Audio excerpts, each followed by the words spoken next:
माझ्या घरी आलात आणि आज अतिथी म्हणून आल्यात आणि आम्हाला ट्रेनिंग पण दिली तुम्ही. म्हणजे आमचा दुसरा व्यवसाय म्हणजे महिला बचत गटांचा आमचा व्यवसाय चालू करायचा, त्याच्यासाठी तुम्ही शुभेच्छा पण दिल्या आणि ट्रेनिंग पण दिली. ऍक्च्युली आपण 2 वर्षापासून कॉन्टॅक्टमध्ये आहेत बँकेमुळे.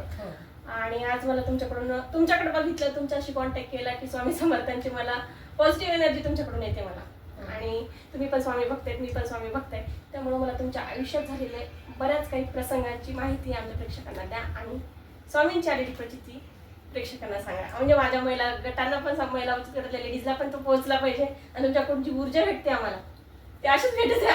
स्वामी तुमच्या सदैव पाठीशी आहेत.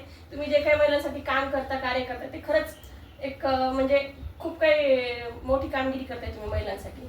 आणि महिलांपर्यंत ह्या गोष्टी पोहोचवणं खूप महत्वाचं आहे आताच्या घडीला. कारण महागाई वाढली, महिलांच्या हातात काम धंदा पाहिजे आणि महागाई वाढली त्याच्यामुळे घरखर्च पण आलाच. आणि घरातल्या दोन्ही माणसांनी म्हणजे महिला आणि पुरुष दोघांनी जर तो भार उचलला तर तो म्हणजे संसार बॅलन्स होईल. आता तुम्ही बोला. बरोबर आहे. स्वामी समर्थ. मी इक्विटस फायनान्स, स्मॉल फायनान्स बँकेमधून महिलांसाठी ट्रेनिंग देण्याचं काम करते, व्यवसाय ट्रेनिंग देते. तर आता आज मी मोशीमध्ये आलेले आहे, पूजा आठवले तुमच्या घरी माझ्याकडे. हां. तर विषय असा आहे की आता आमचं ट्रेनिंग झालं, छान सुंदर ट्रेनिंग झालं. साबण आणि फिनाईल आम्ही बनवलेलं आहे. महिलांचा छान प्रसाद भेटतो. ते महिलांसाठी मी काम करते बँकेकडून. कारण का तर महिलांनी स्वतःच्या पायावरती उभं राहावं, हा त्यातून एक उद्देश असतो की स्वतःचा व्यवसाय त्याने चालू करावं. म्हणून इक्विटस बँक ही खूप म्हणजे अशी अग्रेसिव्ह असते. अग्रेसिव्ह आहेच महिलांच्या बाबतीत. हो. म्हणजे सगळ्या दृष्टिकोनातून महिलांचा विचार करते. हो. एक तर महिलांना म्हणजे व्यवसाय करण्यासाठी कर्ज पण पुरवठा करतात आणि महिलांना सक्षम बनवण्यासाठी ट्रेनिंग पण देतात. हे दुसऱ्या बँकेमध्ये नाहीये. म्हणजे बऱ्याच म्हणजे मला एवढी माहिती आहे तेवढं सांगते. आणि ते ट्रेनिंग देण्याची संधी मला भेटतीये की आज पुणे, ऑल ओव्हर पुणा, पिंपरी चिंचवड आणि आळंदी, दिघी, भोर तालुका, 2 तालुका सगळीकडे फिरते. भरपूर मैत्रिणी झाल्या बँकेकडून, मला खूप मैत्रिणी भेटलेल्या आहेत. हा. आणि असे स्वामी भक्त सुद्धा खूप आहेत. आणि आज मला आनंद होतो की स्वामींबद्दल बोलायला. म्हणजे 2 महिन्यापासून तुमची अपॉइंटमेंट मी घेतली की मॅडम तुम्ही कधी येणार घरी. स्वामींबद्दल काय बोलायचं, ती जगाची आई आहे. स्वहा, त्यांच्या चरणी आपण आपल्याला स्वहा करायचं, ते आपण स्वामी म्हणजे स्वामी. पावलोपावली, क्षणोक्षणी आणि प्रत्येक संकटाच्या आधी स्वामी माझ्या पुढे उभे असतात. बरोबर. माझ्या संकटाच्या आधी स्वामी असतात. अजूनपर्यंत तरी मी कुठेच खड्ड्यात पडले नाही, ना कुठलं संकट आदळून माझ्या छातीवर आलंय आणि मी पडले असं आठवतच नाही. एक प्रसंग असा होता, मी ऑफिसला. मॅडम तुम्ही किती वर्षापासून स्वामींच्या भक्तीमध्ये म्हणजे? हा, तो मेन मुद्दा आहे की लॉकडाऊनच्या काळामध्ये माझा नवरा गावी गेला. मी 2 मुलांना घेऊन राहत होते पुण्यात आडोसमध्ये आमच्या घरी. तर त्या काळामध्ये खूप जीवहानी झाली आणि आमच्या शेजारच्या मावशीसारख्या स्वामी स्वामी स्वामी करायच्या. मी तिला रागवून म्हणायचे, काय तुझा स्वामी स्वामी, काय स्वामी स्वामी करते, स्वामीला सांग एवढे माणसं मरतात ते त्यांना. आणि हे महारोग कोरोना महारोग आलेला आहे तर तो थांबव आणि सगळे जीवाने थांबव, सांग तुझ्या स्वामींना. ती म्हणायची असं नको ग बोलू माझ्या स्वामींना. मी म्हणजे काय स्वामी काय नसतं, हे विश्वास नव्हता त्यावेळी. हा, ते तसं काय नसतं, हे फक्त मनाचे भ्रम असतात म्हटलं हे. आणि त्यानंतर कोरोनाचा काळ संपला, पुन्हा नवीन ऑफिस सुरू झालंय, सगळं कामकाज सुरू झालं. त्या काळामध्ये मी ऑफिसला जात होते आणि गाडी चालवत होते. आणि ऑफिसला जात असताना मला असं चालू गाडीवरती कोणतरी बसल्यासारखं वाटलं. चालू गाडीवरती कोण बसतं आहे, जसं की मगरपटा सिटीतून चालले होते, असं हल्लं. ह्या बाजूनं डाव्या बाजूनं पाहिलं, पाठीमागे कमरेपासून खाली गोरे पाय असे 1 साईड बसलेले आणि ऑरेंज कलरचा लंगोट त्यांनी घातलेला. मी पुन्हा पाहते, असं 3 ते 4 वेळा मला पाठीमागे स्वामी बसलेले दिसतात. माझ्या अंगाला घाम फुटला की नक्की म्हणजे चाललंय काय नक्की. दिव्य शक्ती तुमची पाठी. तेव्हापासून मी कुठे पण जाते गाडीवर. तुम्ही सांगताय तर मला आता अंगाला शहारे आले. हो, गाडी चालवून किती ट्रॅफिक असू दे, रात्र असू दे किंवा किती कठीण रस्ता असू देत, मी घाबरतच नाही, भीती पण वाटत नाही.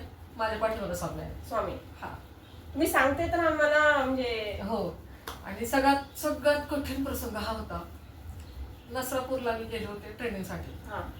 तिथे 15 भोर आणि एक मान म्हणून गाव आहे. नसरापूरच्या पाठीमागे. हम्म. तर त्या गावामध्ये संध्याकाळी माझं 5 वाजता ट्रेनिंग होतं. हम्म.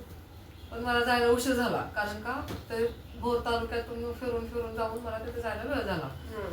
तेव्हा ज्यांच्या घरी जायचं होतं त्या ग्रुपला फोन केला की ताई कुठपर्यंत यायचं, मॅडम कुठपर्यंत यायचं. तर त्या फक्त फोन करत राहिल्या, या इथपर्यंत, या इथपर्यंत असं करून मी 20 किलोमीटर आतमध्ये गेले, बापरे. नसरापूरच्या आतमध्ये. म्हणजे तुम्हाला माहित नव्हतं त्यांचं हा. करायचं. आणि तो रस्ता असा होता हा. की भात शेती पूर्ण, आणि एकदम एकच माणूस जाईल किंवा एकच टू व्हीलर जाईल. रस्ता छोटासा. हो, हा. भात खाचरं. हम्म. आणि पावसाळा सुरू होता. बापरे. आज 2 वर्ष झाली. अजूनच त्याच्यामध्ये 2 वर्षापूर्वी आज. हा. आणि खूप पाऊस, पण जाताना पाऊस नाही लागला. त्यानंतर तिथे मी त्यांच्या घरी पोहोचायला मला 7 वाजले, 2 तास लागले मला जायला त्यांच्या घरी, हम्म. त्या रोडमधून, त्या हम्म. तशा शेतामधून जायला. हम्म. त्यांच्या इथे केकचं ट्रेनिंग होतं. केकचं ट्रेनिंग झालं तिथे मला 8 वाजले. हम्म. 8 वाजता मी त्यांच्या नवऱ्याला म्हटलं की दादा मला, आणि निघाले, एवढा पाऊस सुरू झाला, सगळं तिथे डोंगर एरिया, खूप पाऊस सुरू झाला म्हणजे गाव खेडेगाव होतं. खेडेगावामध्ये. तर ते म्हटलं नाही मी आत्ताच भिजून आलोय आणि मी आता काही येऊ शकत म्हणजे नाही. मदत नाही केली. नाही केली. आणि त्यात त्यांच्या लाईट, गावच्या त्या वस्तीची लाईट पण ऑफ झाल्या, सगळं अंधार. किती वाजताची गोष्ट आहे? ही संध्याकाळी 8 वाजताची गोष्ट, बापरे. रात्री.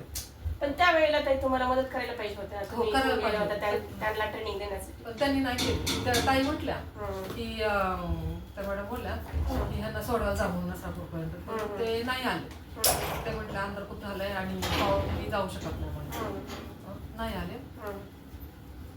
मी गाडी काढली, हम्म. रेनकोट घातला, गाडी काढली, निघाले. एक एवढा मोठा खड्डा आला की ती गाडी समोरचं आदळलं, लाईट ऑफ झाली गाडीची. आणि पाऊस तर सुरू, आणि नंतर मला काहीच दिसेना पुढचं, एकदम अंधार, पूर्ण अंधार आणि मुसळधार पाऊस. पाय टेकवत मी अशी चालले होते हळूहळू. पण एकही व्यक्ती तिथं मदतीला आली. नव्हतंच कोणी शेतामध्ये, त्या रोडला कोणीच नव्हतं. आणि शेत कसं बांधावरून तो रस्ता. मी स्वामींना मनापासून म्हटलं, माझ्या डोळ्यात अश्रू यायला लागले, मी आता घरी कशी पोचणार, त्या नसरापूरच्या चौकापर्यंत तर मी कशी जाणार एवढ्या अंधारातून. आणि जर मी घसरले इथं, घसलीप झाले, तर डायरेक्ट भाताच्या खासरामध्ये कुठेतरी जाऊन पडणार आणि कुणाला सापडणार नाही. दुसऱ्या दिवशी कुणी शेतामध्ये येईल त्यांना सापडणार. तुम्ही स्वामींना हाक मारली असंच. स्वामींना म्हटलं स्वामीराया, कारण की त्या प्रसंगी फक्त स्वामीच आठवतात. आठवतात. म्हटलं स्वामीराया, हे तुझं बाळ त्याच्या बाळापर्यंत घेऊन पोहोचव. म्हणजे तुमची मुलं घरी होते ना? मुलं घरी होती, मुलाचा सतत फोन येत होता. नंतर फोन पण स्विच ऑफ झाला, चार्जिंग संपलं. मॅडमचा फोन येत होता, त्यांचा पण कॉन्टॅक्ट पूर्ण बंद झालं. आणि असं मी म्हणते की स्वामी आई, हे तुझं बाळ तिच्या बाळापर्यंत घेऊन पोहोचव. असं म्हणता क्षणीच टू व्हीलरवरती शेजारून 2 जण आले, थांबले माझ्या शेजारी आणि माझ्याकडे बघितलं. म्हटलं दादा प्लीज मला फक्त रोडपर्यंत लाईट दाखव, माझ्या गाडीची लाईट ऑफ झालेली आहे. तर ते न बोलता माझ्या सोबत चालले होते. पण त्या काळामध्ये तो ज्यावेळेस मी टू व्हीलर चालले, ते फक्त एकट्या माणसाचा रस्ता, हा 2 माणसांना कसा पुरला 2 गाड्यांना. हे पण प्रसंग काय, प्रसंग काय, त्या 2 व्यक्ती येणं काय, तुम्हाला म्हणजे न बोलता मदत करणं काय. हो. म्हणजे तुम्ही ज्यांना आधी मदत मागितली त्यांनी तुम्हाला मदत नाही नाही केली, केली. आणि हे अचानकच दोघे आले आणि तुम्हाला रस्त्यापर्यंत म्हणजे मेन रोड पर्यंत त्यांनी हो. मदत केली. सोबत चालले. मी पाय टेकवत चालले होते, ते पण माझ्यासोबत पाय टेकवत 8 वाजता तुम्हाला निघाले. काहीच बोलले नाही ते? एक शब्द सुद्धा नाही. नंतर आम्ही पूर्ण रोडला लागलो, पण नसरापूरच्या त्या चौकात आलो. तुम्हाला असं वाटलं नाही का ताई की ही 2 चोर असतील म्हणून? माझ्या मनात कसली शंका आली नाही.